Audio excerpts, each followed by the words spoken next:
you know, and Sunday night came and I noticed that she wasn't leaving, like, to get ready to take the kids home and, you know, get them ready for school or whatever. So she wasn't, like, leaving. And I'm not saying nothing, you know, I'm not saying nothing like, you know, this don't mean nothing. This don't make, you know, maybe she just want to be up under me another night. This don't mean nothing. And that she was, you know, we had a good time, like for real. And that morning came, she took the kids to school and she came back as if she lived there. She came back to the house. And once again, I didn't have a problem with that. But she kind of, we talked and she was telling me what was going on in her life and her situation. And it was bothering her. So I did not have the room at my apartment for the extra people, like, to just live there.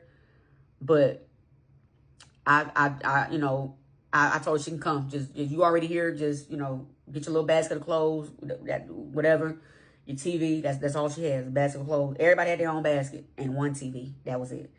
And she then she had a car. We rode around. I helped her get a car. Like, I was just, you know, riding around looking for one, and she finally landed one, and she got her own vehicle. So that's why she was coming over more, because she had transportation.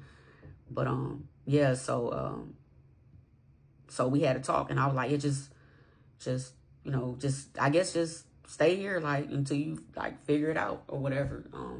And she did. And I'm not gonna lie, like, she really wasn't in my way. She really, it became, she really didn't bother me. Like, she was cooking, she was cleaning, she was making everybody sit. She's making full course meals. Like, she was really carrying her weight. She was making we were sitting at tables eating, laughing, and talking. I'm just sitting back looking like, you know, my kids really like them. My kids really fuck with them. And her kids, you know, everybody just fuck with everybody. And I'm like, I like this. So my lease was up, and I couldn't sign a new lease.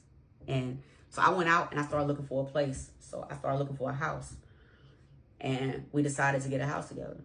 Like, and mind you that, yes, we were together. We had made it official. We were in a relationship together. And, yeah, so I got a place. It was a 4-bedroom house. And, you know, we all moved in. I'm talking about, life has changed tremendously for everybody. Like, I went from an apartment to a house. She went from no house to a nice ass house. Like, you know what I'm saying? Like a newer modeled house. Like, you know, like, she came from I'm not going to say where she came from, but she wasn't used to the shit that I was showing her at all. She wasn't used to it. And the kids wasn't used to it. Like, everybody was just happy. It was just a change for everybody. Everybody was happy. So, a year later, I'll take y'all a year later, she asked me to marry her. And in my mind, I've been proposed to twice. And I was like, I'm not. Hell no, I ain't about to marry. I knew in my mind that I was not about to marry nobody. Like, but when she asked me, something was different. I was like, I felt like she was far from everybody I ever dated. You know, she came in my life, and, you know, she making me better. You know, she's, you know, cooking, cleaning, got me up doing stuff, you know, and I enjoy doing these new things. We going to the gym, we working out. We, you know, we're doing this whole diet thing together. We supporting each other on it. We, you know what I'm saying? We just taking trips and stuff, and everything was nice. Now, I'm not going to say that she didn't play her part in the relationship or the marriage. You know, she played her part. I'm not saying she was a bad person or she wasn't shit. She played her part. She did what she had to do. She paid what she had to pay. You know what I'm saying? Like, at this time, she was a good person. So we moved in this house, and she asked me to marry her, and I said, yeah. It was around COVID time, and we actually got married June the 4th, 2020. June the 4th, 2020. Hold on.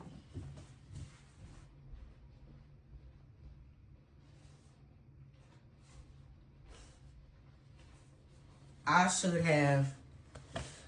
have had this, but I on me or with me before I did this. But a lot of people don't think we were really married, because lesbians claim shit that's not true. They claim, oh, let me ask my wife, and they don't really be married. They just a status. Like, I've never been that kind of person, but if you couldn't see it, like we are really married through the state of Alabama marriage certificate. We We married for real. And we got married in Villa Rica, Georgia, but because they didn't allow it in Georgia at the time, something that Georgia had going on to where we can do it in Alabama. But they did the paperwork for us. You know, we went to City Hall, got it done. I don't know how much it cost, like, shit, $20. It cost $20 and over $3,000 to divorce, but we're gonna get into that.